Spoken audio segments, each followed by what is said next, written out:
Bismillahirrahmanirrahim. Assalamualaikum warahmatullahi wabarakatuh.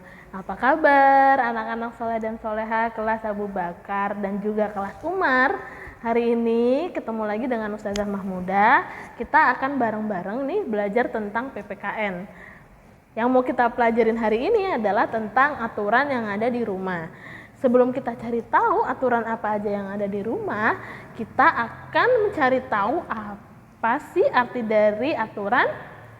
Tereng, aturan adalah petunjuk, perintah, tindakan yang harus diikuti dan dilaksanakan atau dilakukan.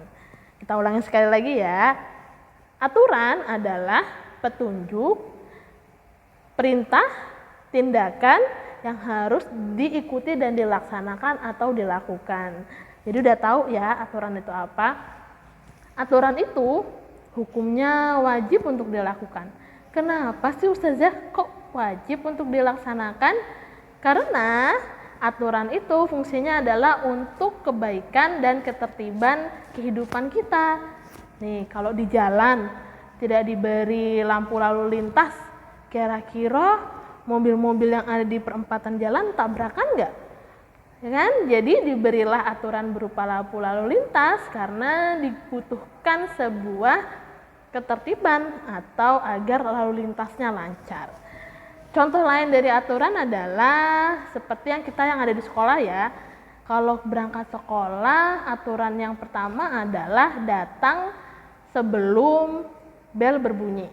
Atau kalau di sekolah kita nanti datang sebelum pukul 7. Karena setelah pukul 7 kita akan sudah melaksanakan sholat duha. Kita melaksanakan ngaji bareng-bareng. Jadi kenapa sih dibuat aturan seperti itu? Karena kita semua biar atau agar sama-sama tertib melaksanakan kegiatan di sekolah. Sudah paham kan? Jadi aturan itu gunanya untuk apa? Aturan gunanya adalah agar hidup kita menjadi teratur. Oke, siap untuk jadi anak-anak yang turut dengan aturan? Siap jadi anak-anak yang hebat, yang selalu patuh dengan aturan. Oke. Selanjutnya, kita mau bahas nih aturan yang ada di rumah. Apalagi anak-anak soleh dan soleha Ustazah sudah hampir 4 bulan ya, terus-terusan di rumah mencegah penyebaran corona. Jadi kita mau cari tahu aturan apa saja yang kita bisa buat di rumah agar rumah kita menjadi nyaman dan semuanya menjadi betah di rumah. Oke, kita mulai. Kita akan memberikan contoh dari aturan yang bisa dipakai di rumah. Yang pertama adalah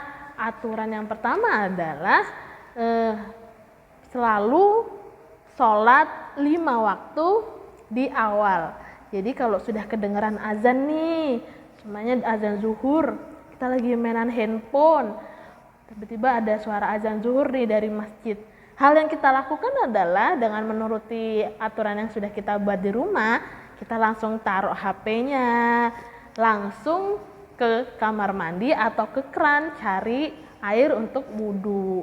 Itu adalah contoh yang pertama dari aturan yang di rumah, yaitu melaksanakan sholat 5 waktu. Yang kedua, yaitu adalah membantu orang tua. Membantu orang tua adalah salah satu contoh aturan yang ada di rumah. Sebagai anak yang soleh dan soleha, membantu orang tua adalah suatu kewajiban. Nih, misalnya nih, ada orang tua yang lagi nyapu karena lantai rumahnya kotor. Kewajiban kita adalah membantunya. Kita bisa bantu untuk mengumpulkan sampah atau kita bisa bantu untuk membersihkan bagian rumah yang lain. Oke? Paham ya? Anak soleh dan soleha selalu bantu orang tua dong di rumah.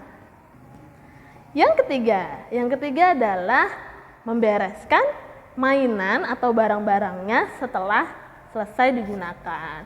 Yang paling penting juga ya, kalau kalian sudah punya barang-barang pribadi atau mainan, itu kalau selesai dipakai atau digunakan, langsung masukkan lagi ke tempat yang semula. Misalnya ada box untuk isinya mainan, udah selesai mainan nih, kalian mau sholat atau kalian mau tidur, dimasukkan lagi barang-barangnya, mainan-mainan tersebut dimasukkan lagi ke dalam boxnya. Mudah bukan? Selain rumahnya akan cepat beres atau rumahnya akan jadi rapi, kalian juga akan dikenal sebagai anak yang berbakti pada orang tua. Yang keempat, lanjut nih yang keempat atau yang terakhir yang Ustazah bisa berikan sebagai contoh aturan di rumah, yaitu adalah berbicara yang sopan dengan orang tua. Jadi karena kalian sudah sering sekali di rumah, tentu kalian akan sering berbicara dengan orang tua, berkomunikasi dengan orang tua. Berbicara yang sopan adalah dengan cara tidak marah-marah, tidak bentak-bentak, tidak sambil cemberut. Ya, berbicara sopan adalah jika kalian diajak berbicara oleh mama atau papanya, kalian balas dengan senyuman, dengan rasa ikhlas, dan dengan penuh perhatian serta tidak pernah menguatkan suara kalian. Oke, itu adalah salah satu hal yang membuat kalian menjadi anak yang berbakti kepada orang tua. Tidak pernah berbicara kasar kepada orang tua dan selalu berbicara dengan sopan. Siap untuk melaksanakan? Nah, itu tadi 4 contoh aturan yang bisa Ustazah berikan agar anak-anak soleh dan soleha bisa menerapkannya di rumah. Materi PKN-nya cukup sekian ya dari Ustazah. Semoga anak-anak soleh dan soleha bisa melaksanakan hal-hal yang baik yang sudah Ustazah jelaskan tadi.